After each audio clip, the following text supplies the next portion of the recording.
Hello and welcome to Bangalore Akhbar. जिस जगह पे मैं खड़ा हूँ कर्नाटका स्टेट का हज भवन है। इसी जगह पर खड़ के कुछ दिन पहले हमने आपको बताया था कि कुछ ही दिनों में कर्नाटका स्टेट हज कमेटी का चेयरमैन बनने वाले हैं। हमने नाम भी बताया था जुल्फिकार टिप्पू का कि सबसे पहले वो चेयरमैन बनेंगे, फिर 1 साल के बाद एक्स नॉमिनेटेड कॉरपोरेटर सैयद मुजाहिद बन सकते हैं।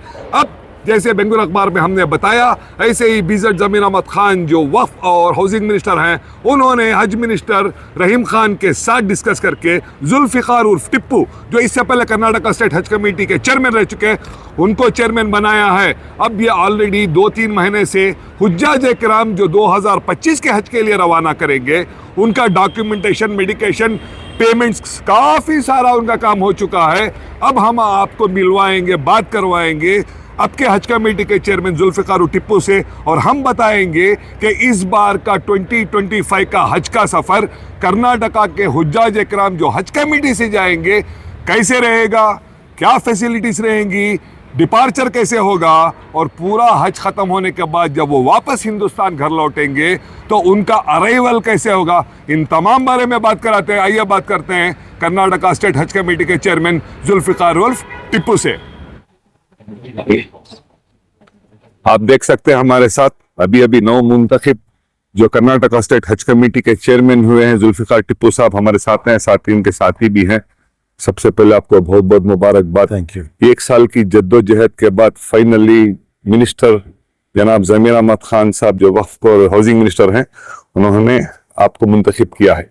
सर, मेरा सबसे पहला सवाल आपसे है, आपको ऑलरेडी तजुर्बा रहा है हज कमेटी में एज ए चेयरमैन काम करके, आपके सबसे पहले प्रायोरिटीज क्या रहेंगे इस बार के 2025 हज को लेकर?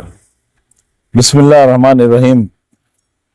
पहले तो मैं हमारे भाई अशफाक भाई का बेंगलोर आवाज को बेंगलोर अखबार को मुबारकबादी देना चाहता हूं कि वो हज के ताल्लुक से अल्हम्दुलिल्लाह अब से नहीं, बहुत जमाने तराज से हमारे साथ हज के हर एक्टिविटीज को क्लोजली वॉच किए हैं, क्लोजली अवाम तक पहुंचाने की कोशिश की है।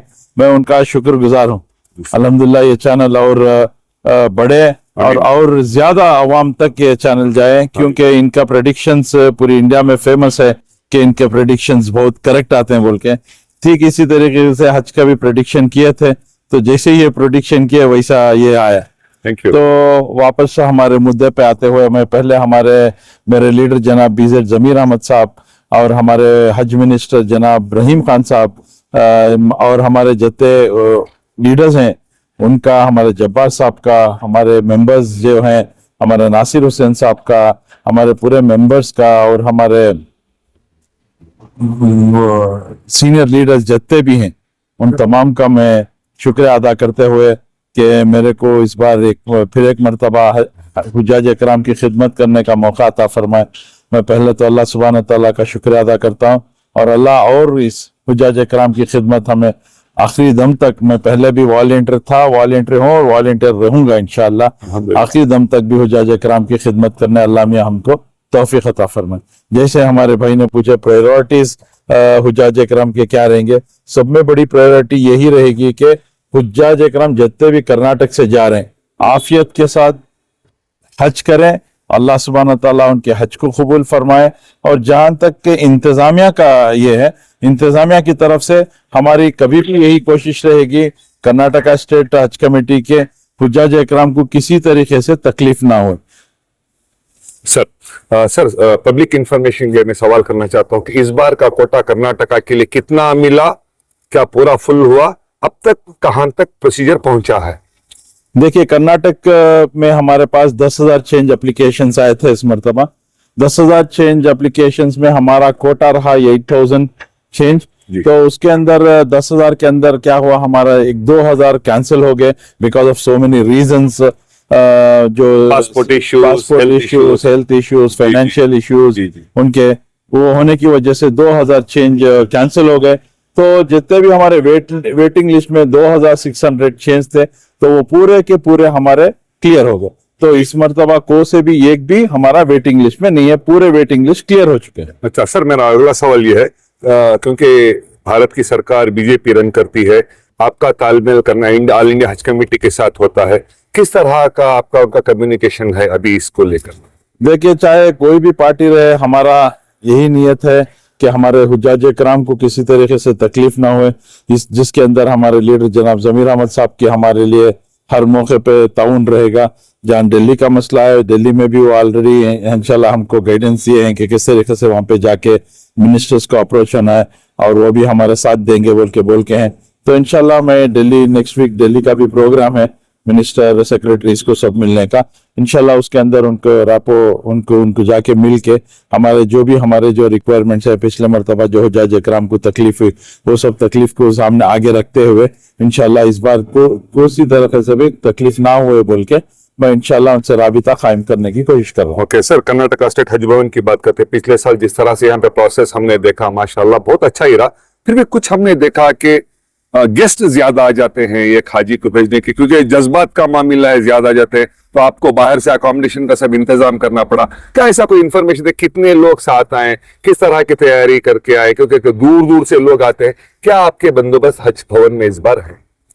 नहीं, हर मर्तबा भी जितने भी हुज्जाज बेंगलुरु के बाहर से जो हुज्जाज इकराम आते हैं, उनके साथ मैं सिर्फ ये गुजारिश करता हूँ कि कितने कम लोगों को बुला लेके आते हैं, उतने सहूलत यहाँ रहेंगी। देखिए, चाहे खाने का मसला हो, हमारे जमीर अहमद साहब की तरफ से लंगर चलता है, हर मर्तबा लंगर चलता है। जितने भी हुज्जाज इकराम के साथ मेहमान आते हैं, उनको 3 वक्त का लंगर 20 से 25 हजार लोग खाते हैं वहां पे, तो वो लंगर सबीर है। लेकिन इसके बावजूद मैं सिर्फ ये गुजारिश करता हूँ, क्योंकि जो उनके साथ आते हैं उनको आसानी हो, यहाँ आके तकलीफ ना उठाए, क्योंकि चाहे रहने का मसला हो, खाने का तो मसला जमीर साहब कर रहे हैं, लेकिन रहने के मसले से, दूसरे तीसरे मसले से उनको तकलीफ ना हो, वहीं से मिल लेके कितने कम लोग आते हैं उनको ही बेनिफिट होएगा। अच्छा सर, अब जब यहाँ से लोग यहाँ से निकलेंगे, बेंगलुरु एयरपोर्ट जाएंगे, बेंगलुरु एयरपोर्ट की वहाँ की जो हज टर्मिनल वहां पर है, वहाँ की तैयारियां कैसी हैं? साथ ही सवाल जोड़ लेता हूँ, पिछले साल हमने हज में देखा था हीट को लेकर कई सारे वहां पे कैजुअलिटीज हुए हैं।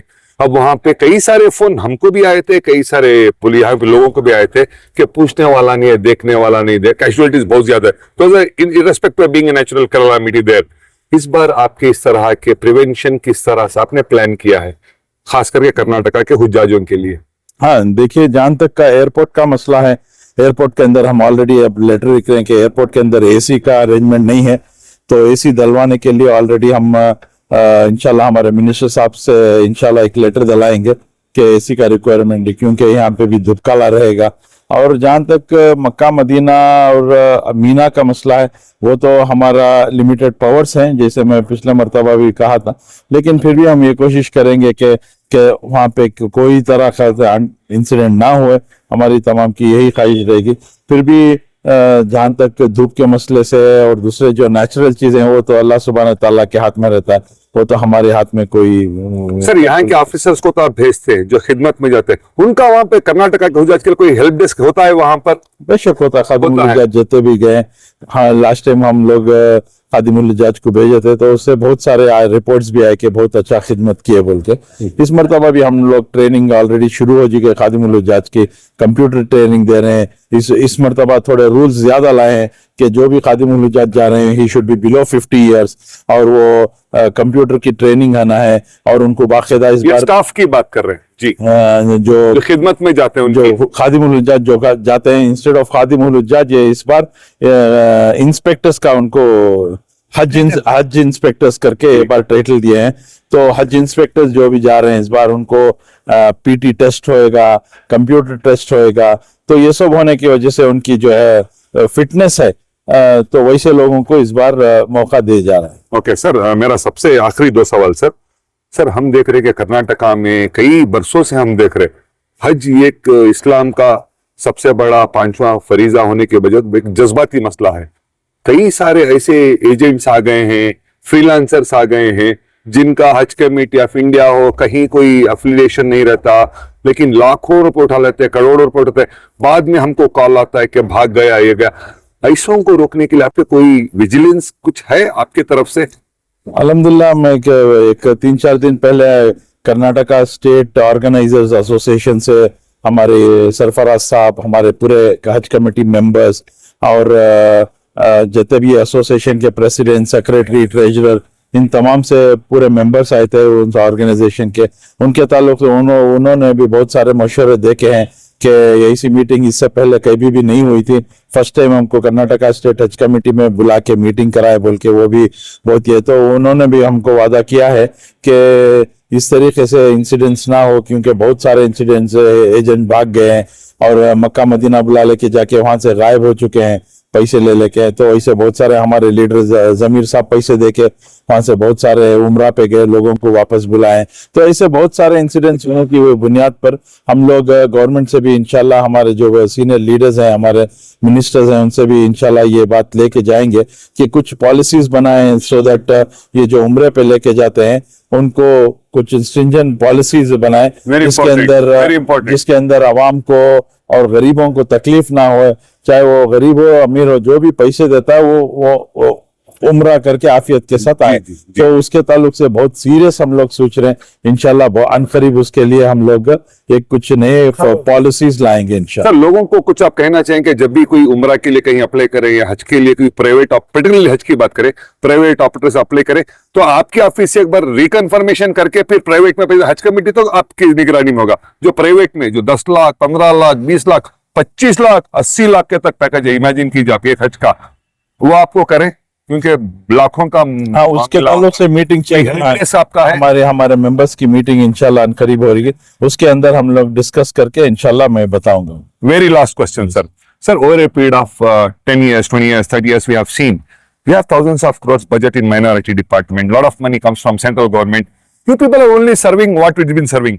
आपका कोई एक्सपेंशन को कोई प्लान नहीं है? कर्नाटका में एक रखे हैं कि हमको बढ़ना चाहिए, 1 करोड़ की आबादी है, एक जगह से ऑपरेट कर रहे हैं, एक्सपेंशन डेवलपमेंट, ऐसा कोई मुद्दे नहीं है आपके पास? है मुद्दे, अल्हम्दुलिल्लाह। रिसेंटली मैं हमारे रहीम खान साहब, हमारे जमीर साहब सभी, मैं चीफ मिनिस्टर को अप्रोच किया था जो प्री बजट मीटिंग में, even I was there in the pre budget meeting, जिसके अंदर we had requested for the construction of Mangalore Haj committee and Gulbarga Haj committee. So अल्हम्दुलिल्लाह he has allotted funds for the construction of Mangalore and Gulbarga.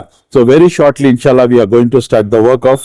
First, we are going to start Mangalore. After that, Gulbarga will start. ये सबसे बड़ी information हज committee के टिप्पू साहब दे रहे हैं कि आइंदा दिनों में इंशाल्लाह मंगलूर का एक आएगा, गुलबर्गा का आएगा, ताकि वहां के रीजन के लोग, कल्याण कर्नाटका वाले वहां जा सकते हैं गुलबर्गा में, और मलनाड रीजन के जितने शिमोगा, चिकमंगलूर, मडकेरा के लोग मंगलूर से जा सकते हैं।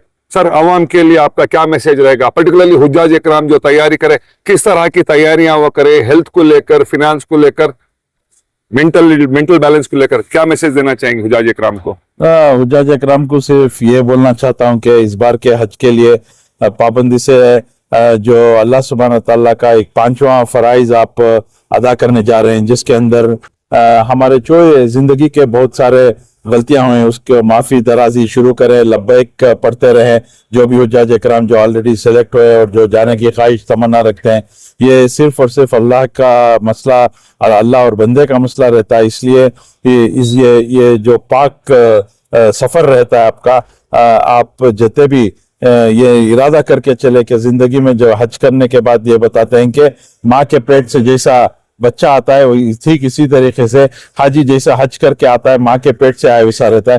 तो जो भी आज हिंदुस्तान के अंदर हालात आ रहे हैं, जो भी आ रहे हैं, इसके अंदर अगर हुज्जाज इकराम जो जाके वहां दुआ करते हैं, जो वापस आते हैं, अपनी जिंदगी को अल्लाह सुब्हान तआला के हुक्म पे और हुजूर सल्लल्लाहु अलैहि वसल्लम के सुन्नत में चलने का अगर इरादा करेंगे तो पूरी दुनिया इंशाअल्लाह हमारी हो जाएगी। और पूरी दुनिया के अंदर फिर से हमारे हुजूर सल्लल्लाहु अलैहि वसल्लम जो फिक्र और तड़प लेके आए थे कि उम्मत के अंदर किस तरीके से आज उम्मत रहना चाहिए, आज हमारी उम्मत क्या हो गई, अल्लाह के हुक्म को छोड़ दिए, हुजूर सल्लल्लाहु अलैहि वसल्लम के सुन्नतों को छोड़ दिए। तो फिर से अगर हम ये नियत और अज़ाइम करके चलेंगे, हमारी जिंदगी अल्लाह के हुक्म पे आ जाए, तो इंशाअल्लाह ये दिन दूर नहीं रहेंगे। अल्लाह सुब्हान तआला फिर से वो दुआएं कबूल करेगा जो सहाबा इकराम के जमाने में अल्लाह सुब्हान तआला दुआएं कबूल करता था। तो अपनी जिंदगी को वो कौम जब तक सुधर नहीं सकती जब तक वो अपने खुद को और अपने आप को बदलने की ख्वाहिश नहीं रखती। जज़ाकल्लाह खैर सर, अल्लाह आपको कामयाब करे, आपको आपकी टीम के बेंगलुरु अखबार चैनल हमेशा आपकी खिदमत में रहेगा लोगों को इस इन्फॉर्मेशन देने के लिए। ये थे हमारे साथ कर्नाटक स्टेट हज कमेटी के चेयरमैन जुल्फिकार टिप्पू, जिन्होंने आपको काफी इन्फॉर्मेशन दे दिया हुज्जाज इकराम को, जो हुज्जाज के साथ है उनको। आपको भी कोई हज भवन को लेकर कोई भी इंक्वायरी चाहिए, आप हमें बेंगलुरु अखबार आप कॉल कर सकते हैं, हम इनका बात करके आपको उस इन्फॉर्मेशन तक पहुंचाएंगे। आखिर में उसी आवाज़ के साथ मैं अपनी बात को ख़त्म करता हूँ कि जिस सदा को कहते हुए, जिस आवाज़ को कहते हुए हुज्जाज इकराम हिंदुस्तान से हज का सफ़र करते हैं, लब्बैक अल्लाहुम्मा लब्बैक, लब्बैक ला शरीक लक लब्बैक, इन्नल हम्दा व निअमता लक वल मुल्क ला शरीक लक। बाकी दुनिया के, देश दुनिया की खबरों के लिए जुड़े रहे बेंगलुरु अखबार के साथ। मैं हूँ आपके साथ अशफाक अहमद सिद्दीकी।